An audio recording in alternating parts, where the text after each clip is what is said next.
100.9. Gomler is face guarding.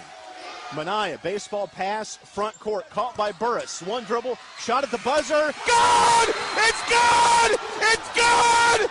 Antoine Burris at the buzzer wins it for Liberty. He gallops around the Buck Dome, and they dogpile right in front of the Liberty bench. 75-74. Antoine Burris with the three. His first three-point attempt of the season. And it's good.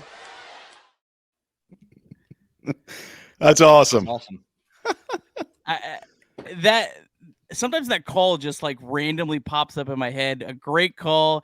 That was the how many seasons were you in at that point? 2 or 3. That was the might have been year number 2, to be honest with you, because Liberty won in 12-13. I don't think it was that year because Antoine got hurt. So I think it was 11-12. A couple of stories on that. As we listen back to that, number one, if you close your eyes, I'm kicking myself still that you don't really know where he was on the court when he shot it. Now, obviously, you could see it, which is cool. But in radio, I got to do better. Anyway, and number 2, one of the officials. This is really cool. Nobody really knows this story. I think that was it's either a Wednesday or Thursday night in Charleston. Tim Nestor, who I haven't seen him in a while, at the time, 15, 16 years ago, really influential college official. It's one of those names you just hear, like Carl Hess when he was calling games. It's one of those officials that the name really sticks out. Tim Nestor had that game, okay? And I remember walking up to him because my family back in North Carolina, my in-laws, used to work with Tim in their everyday day job. And so I went to introduce myself. The night before was Austin Rivers hit a three-pointer for Duke and beat North Carolina in Chapel Hill. Tim Nestor had that game the night before.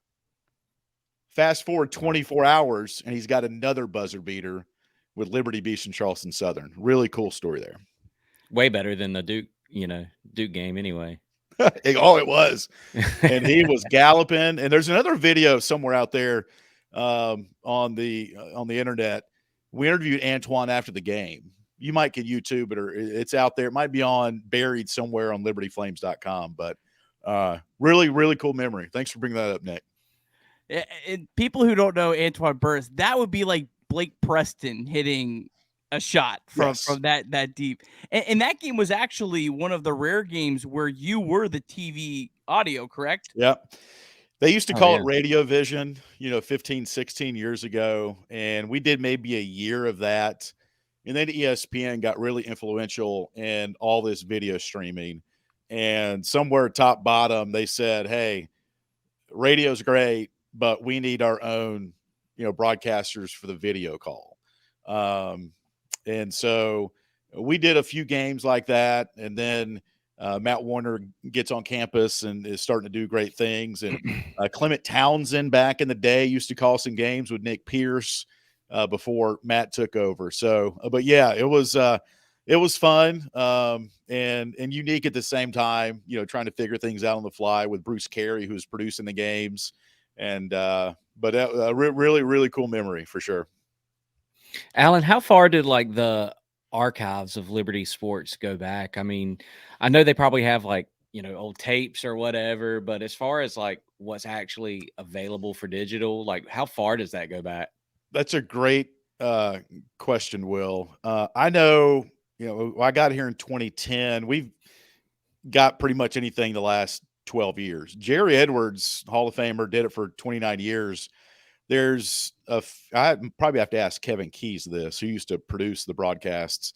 There's some discs that I have seen. I know the West Virginia game, 08-09, where Mike Brown kind of had his coming out party.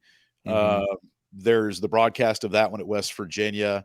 There's the 2004 beat down of High Point Big South Championship that I was on the other call. I was calling High Point at the time. So I vividly remember Larry Blair going bananas and Danny Gathings getting the MVP in a game they lost by 35. Yeah. And then the next convo, he takes it back up to Lynchburg and gave said, it to Larry. You guys are wilding out. I don't deserve this. Larry, you're the guy. But I was on the radio call for High Point that day. But we got Jerry's call during the 2004 championship. And if you pay attention to the radio broadcast during the conference tournaments each year, the broadcast open, which kind of gets you kind of hyped up for the game, yada, yada, yada. We've got some of Jerry Edwards' calls leading up to the tip-off. So that's about as far back, Will, as it goes. But I'm sure if we dig a little bit more, we might can find somewhere on a hard drive or somewhere, maybe buried in a Liberty computer system somewhere. So we'll have to dig out and see. I still need that VMI game from 2007, that like 120-114. Get that out of the archives. I'll pay whatever you need for it. I'll ask the question this week. Send me a text and we'll see if we can't dig it up somewhere. So. Oh boy. Oh yeah. Because there's the games out there. I mean, I'll sit there and just geek out on YouTube. It doesn't matter if it's Liberty or, I grew up in North Carolina on Tobacco Road, so I'll sit there and watch old ACC games. And you kind of like the Netflix and chill thing. Like you could get lost like for hours watching your favorite Netflix show. We can do the same thing on YouTube. So that's kind of how I spend. If I get rare downtime, which is not often, I'll go back and I already spent 2 hours on YouTube watching.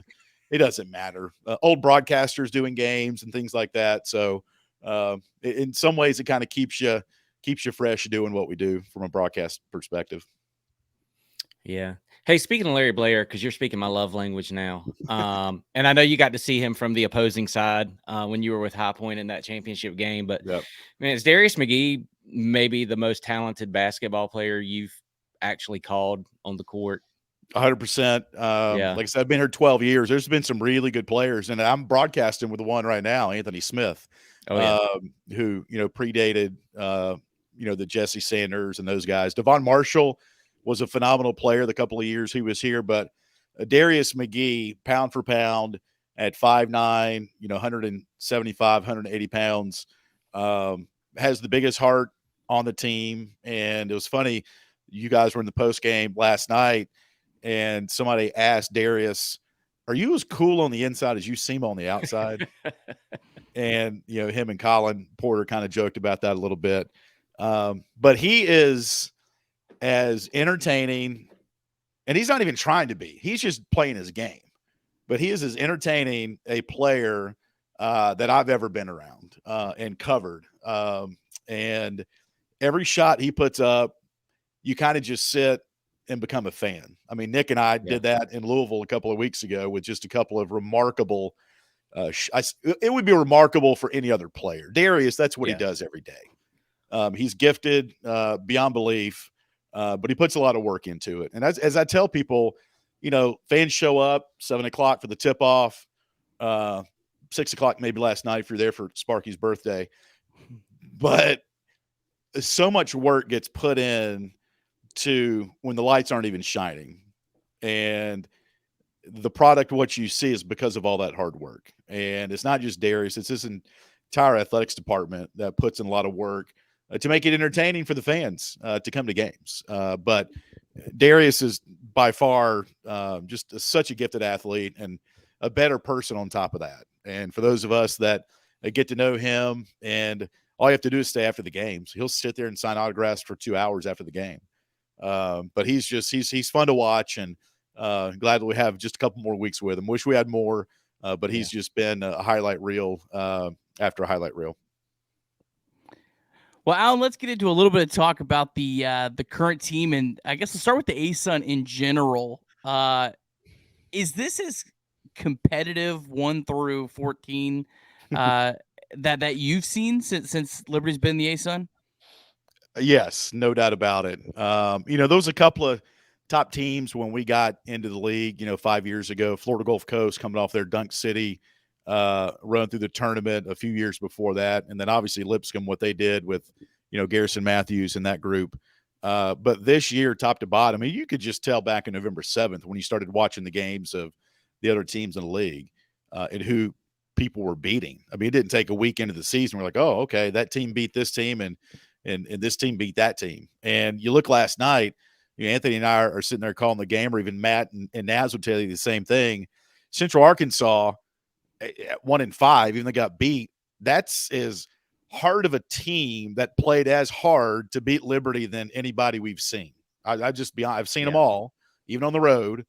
Teams play hard, but Central Arkansas played. They wanted to win. Every team wants to win, but you could just see how intense, especially in the second half, when Johannes Kiersipu did some things that he did to get the fans riled up, and that was really fun to watch. But I'm looking forward to these other teams Liberty has not played yet that are at the top of the league, all tied at 5-1. And so it'll be interesting to see how the last half of the season rolls out. But and even Queens, I mean, first year into Division I, I'm looking forward to that because they're playing some good basketball as well. So, but yes, from top to bottom, very competitive. And Coach McKay said the exact same thing last night in his postgame. Alan, this is also your last road trip, through the ASUN, as well as Liberty they move up to the CUSA. That transition from the Big South, and, there were towns that you would go to like Radford and Farmville Clinton, and not Clinton. Yeah. So yeah. Clinton, Well, I'm in South Clinton, Carolina. North Carolina. So yeah, we're the real one. But the ASUN has, I'm sure, like more appealing cities to travel to. But what are you looking forward to the most with the transition to the Conference USA? I think outside of cities, Will, which is fun. Don't get me wrong. Like Kyle just talked about going to Florida for 3 or 4 days. Is great. Don't get me wrong. But I think this move goes beyond just the cities and things like that. And yes, it'll introduce new areas of the country to folks and to fans and players that haven't been to, say, Las Cruces, New Mexico, or El Paso, Texas. I'm looking more forward to, and I get this question a lot, moving Conference USA. From a football perspective, I can't wait for some rivalries. The independent schedule was great. Again, this is just, even though I'm employed by Liberty, this is my own opinion. It's been great the last 4 years, but you don't have those year-end rivals that a conference schedule is going to give you. And yes, it will take a few years for that to happen. And I'm not going to get a magic crystal ball out to say which one is it going to be. I don't know. Y'all don't know. We can speculate, but I think rivalries that'll start in football and matriculate down through the other sports, that's what I'm most looking forward to as we make this venture starting July 1st. So, Alan, you were at that EKU game. Talk to us about that and just how weird of a performance was that? It was just a strange game. I mean, it was, but at the same time, EKU's averaging whatever they are, 80 some odd points a game. You hold them to almost 20 points under their average, and you still have a shot from Jonathan Jackson to send it to overtime. You go 4 for 23 from 3. That's an aberration. So, yes, that was one of those that, okay, blip in the radar and you move on. And I mean, it's been 2 full games since that game last Sunday, and Liberty's playing lights out again. And so Darius didn't have the best of games. Why that was, Coach McKay talked post-game that teams are just guarding him differently, and you're going to see something different from every team because no team has had the remedy yet to stop him. And he had some good looks, and sometimes they just don't go down. And that venue it's venerable, it's old school, and now granted they're putting a lot of money into it to renovate it. And Coach said to them in the workout the night before, I was sitting there watching him tell the team, one end of that court, there is a wall right next to the goal like you would see at your high school gym. On the other side, it's a horseshoe type of seating system. the goal that they shot in the second half. Now, I'm not saying this was the reason, and the players and coaches wouldn't say that, but that backdrop behind the goal in the second half went back 50 feet. And it was just different. The depth perception second half was different. Did that matter at the end of the day? No. They had a shot to tie it, to send it to overtime. But it was unique, to say the least, Nick, for sure. Alan, if anyone's watching, you can see this is kind of Liberty's updated net team sheet. Alan, what other games have stood out to you this year? Looking at the list right now, outside of the league games, I'll say Oral Roberts. That was a game that, Liberty had a season high 20 turnovers and played great for 30 minutes. And Max Asmus, who I think last week had a half court shot. I mean, he's a great scorer, and it was really cool to see Darius and Max go at it. But that one kind of sticks out. That could have been one of those wins where you play a little better in the second half and you tip your cap to them. The Cancun game, the 2 games in Mexico, they played, again, 30 minutes or so, pretty good against Northwestern, but you got to play 40 complete minutes. And then the next day, you play Bradley, and you beat Bradley. And that kind of started this string of what we're seeing recently, with some good wins, outside of the EKU, hiccup. And, but beyond that, those are kind of the couple that kind of stick out to me. All the other games in the league, they've kind of followed the same tune, if you will. Liberty's played dominating basketball, and they've done it mostly at home. And now you're going to go on the road for a couple of games this week to see if you can do it there. Certainly opened up the league December 29th at Bellarmine with an impressive win. I know all the fans had, images of last March and Bellarmine winning on our floor, and certainly I did as well. So there's just a few kind of stick out to me when we kind of look at the net rankings here. I thought you were going to say Southern Miss. I had a question about that one. I missed that one, so I didn't. Yeah. I mean, I watched it, but I missed you weren't there. Game. Okay, I was out of town attending a funeral down in North Carolina, but I did watch it. Got back into town with maybe 15 minutes left in the first half, and the first half didn't go well for them. But the second half was, man, that was amazing for sure. Well, those games like that, what's kind of the challenge with broadcasting and announcing where, a team gets so down and you're like, well, this is a blowout, I got to have something to talk about here, make it interesting. And I know you're calling the game, but, when they made that comeback like they did, does that kind of, invigorate an announcer as something, major is unfolding in front of you? And knock on wood, well, luckily there haven't been many of those, since I've been here, to be honest with you, outside of the home finale with football, New Mexico State. That was one that was just like, it was stunning. It was shocking. But they moved on from that. But that's an example of like, man, we could not stop New Mexico State.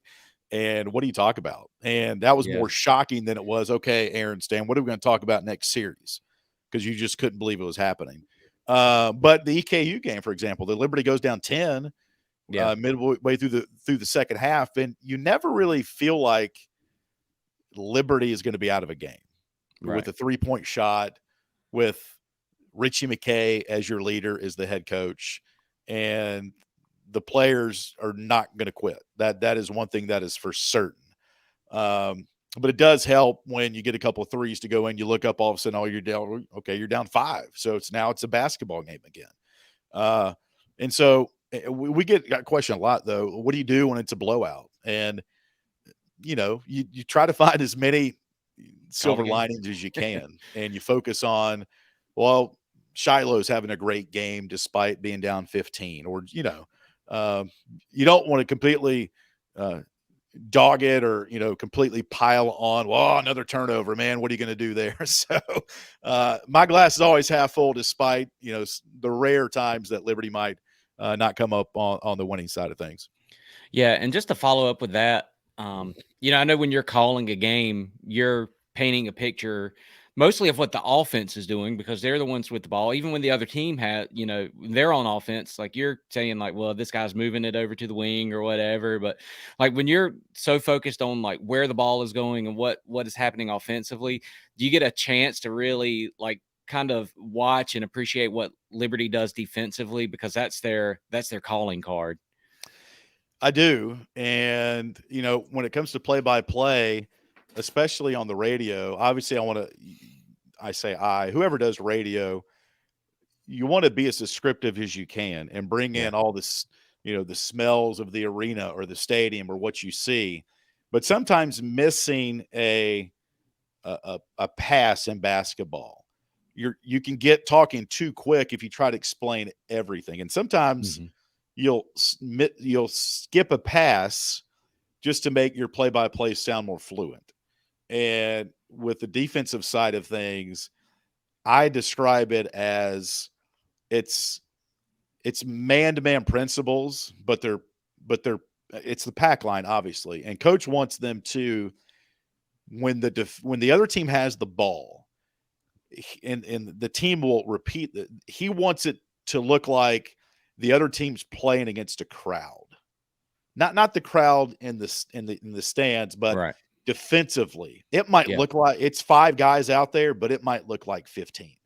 Yeah. And so you'll see guys, just the innocent, fan watching, you'll see passes of, we saw one last night with Cameron Hunter. He was at the top of the key. He threw one to the right wing. Nobody was there. And that defense is like, it's like a mirage. It's like, I see something, okay, but it's not there. And all of a sudden there's another jersey taking it back the other way.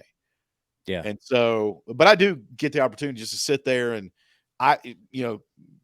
his second stint here, Richie, I still don't have all the intricacies of the pack line. But being at practice and shoot arounds and things like that, you start to pick up some things and see things that normally you wouldn't. And so I'm still learning it even today as we talk Liberty basketball. Yeah. A couple more quick questions here for you, Alan. Want to look here real quick at our updated leaderboard. Obviously, you've talked about Darius. Who else has really stood out to you this season for Liberty? Well, a couple. I mean, Brody Peebles. It's funny how this team has kind of changed its identity in just the last 2 games. I mean, Shiloh goes off for 27 on Thursday against North Alabama. Career high for Colin last night. And so Brody obviously is one that, hey, when I talk to Scott Manzi, the Jacksonville broadcaster coming up this week, we'll talk about the overall game improving for Brody Peebles from last year to this year. And to me, and he sometimes have admitted that to me, last year, LSU, really good game. Bellarmine conference tournament, kind of his coming out party to end the year. And you always see things like, Michael Jordan hit that shot when he was Mike Jordan against Georgetown in 82. He said that shot to win the national championship for North Carolina gave him the confidence to take his game up to another level. And maybe that was the case for Brody against Bellarmine last year. But Brody is one definitely that has adhered to the defensive principles and has started to improve defensively.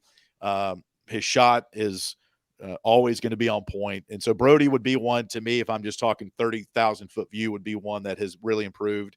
And now the Shiloh Robinson, Blake Preston combination of Blake coming off the bench now to start the last 5 games, and Shiloh now coming off of the bench. And so it just seems like there's no weakness in this team when guys come in, and even the guys that don't score a lot, like Zach or Joseph, or Isaiah Warfield is there. And Isaiah's like, I don't care how many points I score as long as we get the dub. That's all. I mean, they're so unselfish, and that's why you see this team doing what they're doing, because they don't care who. Honestly, it's a lot of guys want to get the points and get their shine and make all the headlines. These kids don't care about. They don't, and that's the beauty of this basketball. And it starts from Richie down. Richie, you guys have been around him. He is unlike any coach I've been around in my 20 plus years doing this. When you're around him, you want to hear more. And And I tell them we'll leave Wednesday to go to Jacksonville, and I look so forward to the road games because my job at Liberty is so much more than broadcasting that at home, I'm not really around them until game day. I'll be honest with you. And that might seem weird. Like, why are you not? Just day-to-day stuff around the office that the LAC were doing to, grow the brand of Liberty takes me away from the teams really at home. And so the road games is really when I get to really be around the team. And get to learn and get to know these players off of the court. So that's the fun part about the road. And there's nothing like going into a venue where it's hostile and nobody wants you to win except, the 15 on the team and the coaches, the support staff. And Jacksonville is a great place. I know for those that do tune in, it's such an intimate gym. And I'm sitting there literally with the railing right in front of me, and their fans that pay the extra money to sit courtside are literally sitting 5 inches from my face. And there's nothing like it. It's really, really fun. And so the last couple of years, the road games down there have been very challenging. I don't expect anything different coming up this week. So looking forward to it. So Alan, these next 4 games, I would say probably the toughest 4-game stretch of the season, at least probably the most important since these are conference games. What are you looking forward to here with these next 4? I think just competing and keeping chase with those teams at the top of the conference. North Florida, I'll have to go back and look. I'll be honest with you, Sundays for me are kind of family days, and I haven't really dove into my prep yet, but I'll start that tomorrow. But Jacksonville's a tough place to play, like we talked about. North Florida last year, I vividly remember it because they had me broadcasting from the baseline, which was perpendicular to the bench. I was right by the bench. And Shiloh, I still remember it, had a wide open jumper that would have sent the game into overtime, and it just clanged off the rim. So that'll be an important game. But, just continuing to improve. It sounds cliche, but when you be around this program as long as we have, that's the day-to-day of the mantra they live by. It's more important what you do every day than what you do once in a while. The kids really buy into it, and not looking ahead. I mean, I know the standings are what they are right now, and Liberty's 5-1, tied with 3 other teams. But you don't want to look ahead. And when you do look ahead, it's the games like Thursday that you might miss something and then kind of slip up. So they need to be focused on Jacksonville, and I'm sure they will be. Alan, last question for me because it's past my bedtime already. Give us the story. Where did you get Light 'Em Up from? Where did that come from? How was that born? Thank you for asking that, Will. So 2010, Matt Kamari was a senior. He was a center on the football team. And I remember interviewing Matt his last year, my first year at Liberty, and how great he was at doing interviews, like phenomenal. And I'm like, man, if there's a role for him, can we borrow him? He'd be great to help us on the radio. And he's like, yeah, and he just got married, finished up his master's, was doing a lot of great work for Special Olympics. And fast forward, Matt now is fundraising for that school down in Blacksburg. And so he was like, yeah, I'd love to kind of help you guys. And so for a couple of years, he'd travel with us. He'd help set the equipment. He'd come on air and do some things. And mainly he would spot for me for football. And so I don't know, I think it's 2012. The intro video was Fall Out Boys. Light 'em up, light 'em up, light 'em up. I'm on fire. Okay, I'm not going to win a Grammy for my singing, but that was the song. And he's like, before that came on, he goes, man, AY, you need something. You need like a tagline or something. That intro video fired up. And he's like, dude, why don't you try Light 'Em Up? Touchdown Liberty. I'm like, why not? Okay. And so it wasn't me. It was Matt Kamari who created that tagline that, is it synonymous with Liberty football? I can't answer that question. I know it fits for what we're doing on the radio. Occasionally I will bring it out for basketball, and I did last night on one particular call. So I'm not a big shtick guy. I just think you stick to the principles of doing play-by-play, but It's something we've done since 2012, and I credit Matt Kamari for the idea generation for that. That's wild. I actually had a class with Matt, small world, back in the day. He's the best. Yep. Yeah. All right, last question for me. We've kept you way longer than I committed, so sorry about that. All right. Liberty, 55-12 in the ASUN. You've been around this program a long time. What does that mean to you? That means consistency. That means, never giving up. And as Richie said when he first got here, I want to lose with players first before, if I can lose with some players and they stick around, then I eventually will win. And that's what he's done, since he's been here. So it's consistency. It's doing things the right way. It's integrity. Everything that Liberty Athletics Department kind of values is their, core belief system, mission statement, if you will. And looking forward to what Conference USA brings. I know it's going to be a different type of recruiting, a different type of, passion for the fan base that will bring it every game. I know they will.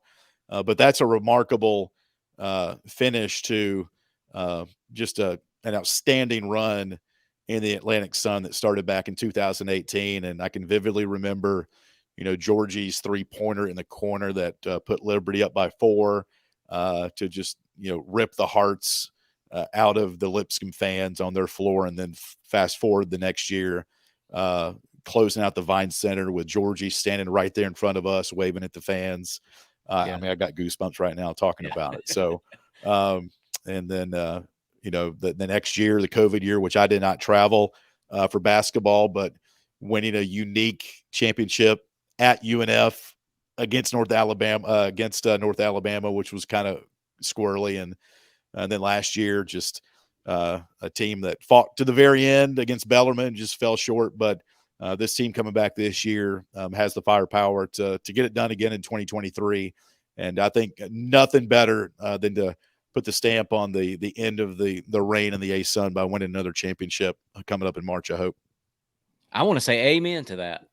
I'll say amen. I'll say it's amen. Sunday. There you go. Light them up. Well, right. Alan, thank you so much for your time. We could chat all night easily. I know. This was a lot of fun. We appreciate you. You are the absolute best in the business, and Liberty is just so blessed to have you on radio and Matt on TV and Naz and everyone else in between. And Anthony Smith. Now love Anthony as well. So enjoy the rest of the season, and I might beg you to come back on again sometime. There's no begging, Nick and Will. You guys are great, and what Chad and John and you guys are doing with Sea Red is great, and I'm glad JP's on here to give some support for it as well. Entering a new era of college athletics, we need all the support we can get with NIL and collectives and all that stuff going on. So just proud to be doing it at Liberty, a place that fundamentally, obviously, has Jesus Christ at the forefront of what they do, and can't think of a better place to be doing it at. And for teams that are very competitive from top to bottom, I was on a call today doing some admin work for our women's lacrosse team that's starting their season here soon, and getting them signed up with some influencer stuff with our app is an influencer. It's an app that we use in our athletics department that when our creative team, who's phenomenal, by the way, spearheaded by Matt Warner and his group, when pictures or videos are taken by our creative team, they're uploaded to the influencer app, and then student athletes can they get text notifications of, hey, Will Matthews, you have 8 new pictures from tonight's game. Do you want to download them? And then they can post them to their social media channels. And, it's just all about growing the brand. So we were doing that with lacrosse today. So from top to bottom, it's a fun place to do it. And I love the show. So thanks for having me on. Absolutely. Awesome. All right. Well, we're going to have a quick word from Ironclad Coffee, Sea Red's latest supporter, and then we'll come back with your best college basketball picks of the week. Virginia's best and most flames-friendly coffee comes from Ironclad Coffee Roasters. Ironclad roasts and serves up their beautiful beans at 2 cafes in Richmond, but you can enjoy their crafted roasted specialty beans from anywhere in the country by visiting www.ironcladcoffee.com. Place your order there and it'll be roasted to your order and shipped out directly to your doorstep. Whenever you find yourself in the Commonwealth, pay them a visit at their 2 cafes in the Richmond area. Ironclad's owners, the O'Rourke family, are proud Flames Club members and are pleased to sponsor these podcasts by Sea Red. Hop on over to their website at www.ironcladcoffee.com now to get Virginia's best specialty coffee headed your way.